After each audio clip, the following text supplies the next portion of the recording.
Welcome back. At least 2 Republican lawmakers are reportedly pushing for investigations into whether former FBI Director James Comey broke the law and leaked classified information in his memos leaked to the press. Watch. Jim Comey testified a few weeks ago under oath that at the direction of the United States Attorney General, he, the FBI director, misled the American people when he called the Clinton investigation a matter. We should be having hearings in the House Judiciary Committee on that very subject, asking him some key questions. We learned this week that James Comey put classified information in some of these memos. Maybe there's some reason why he found wasn't going to prosecute Secretary Clinton, because he was doing the same thing.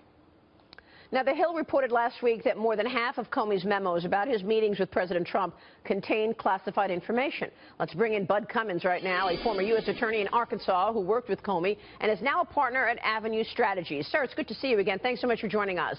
Good morning, Maria. What do you think? Breaking the law here? Well, if he put classified information in the memos and leaked them, then he broke the law, at least technically.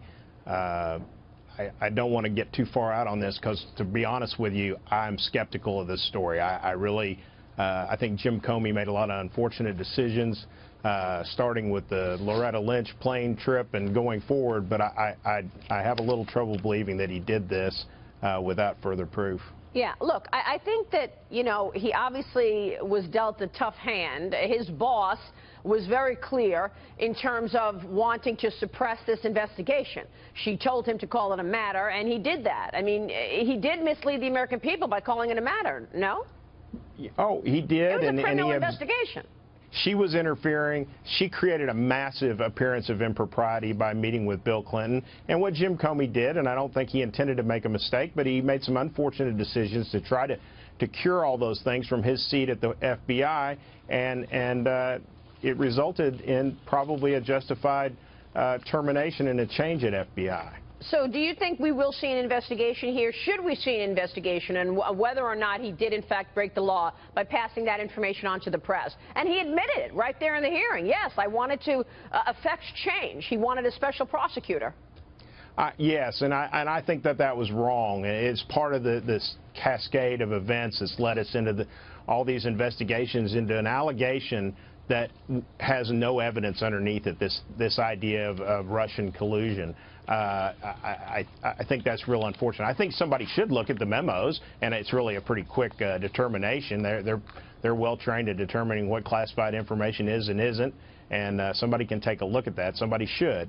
But I'm not ready to accuse Jim Comey of releasing classified information without evidence. You know, this whole story is about allegations of subversion and treason without regard for evidence, and that is, if you look in Wikipedia, the definition of McCarthyism. So we really got to slow down and try to not put so much fire behind these investigations where there's really no evidence that a crime or something wrong's been committed. Meanwhile, we continue to see leaks coming out of the White House. Let's talk about that for a moment, because Representative Ron DeSantis says that the House Oversight Committee is bringing in big names to investigate the leaks. And people want to know if Ben Rhodes is one of those people who has been questioned, the former national security advisor to President Obama. Is he calling his former colleagues who are currently working at the White House, Obama holdouts, and leaking information? Is he helping to leak things? What do you think about the leaks coming out of the White House in the intelligence community? How do you stop it? Well, I think you do investigate that, and I'd like to see a firmer hand at the White House, and I think you have to do whatever you need to do to stop that, because national security is in play, and our credibility around the world. The president's made some wonderful, successful trips around to foreign nations lately, most recently France. We're doing good things in the Middle East. We're having successes there, but we can't succeed if people are playing politics in every aspect of this, and that's serious business, national security. Yeah, but the point is, I mean, it's not stopping, and it feels like there's a real undermining going on from the intelligence community to this president.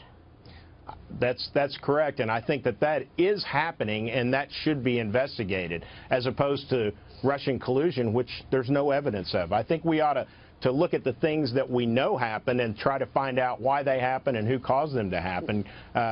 You know, and you can go back and look at a number of things that really haven't been looked at very hard that we know happened. But to date, we don't know that any collusion happened in regard to the Russian interference in our election. That's absolutely right. Is there anything unnerving for you in terms of this Don Jr. meeting? No, not really. I mean, you know, I sit with my partners. We collectively probably have 150, 200 years of political, legal campaign experience, and I don't even think there's a consensus about whether they should have taken the meeting, although a lot of people say if they'd been more experienced, they probably wouldn't have taken the meeting. But there's nothing in the email that describes the meeting that says they're going to hear about any illegally obtained evidence. For all they knew, they were going to present them with legally obtained documents of some serious misdeeds of their opponent. It's part of a campaign. You listen and you move on, but it really is a big nothing. The meeting is nothing. It's kind of circular. You say, nothing happened at the meeting. They say, oh, we're in the context of this Russian investigation. You say, well, there's no evidence of the Russian investigation. They say, well, the meeting. So, you know, I don't know. The American people really need to speak up and say, cut our taxes, secure our borders, lower our health care costs, and stop this nonsense. Exactly what Jamie Dimon said on Friday. Execute the agenda that America voted for in November. But it's good to see you, sir. Thank you so much for joining us this morning. Thank you.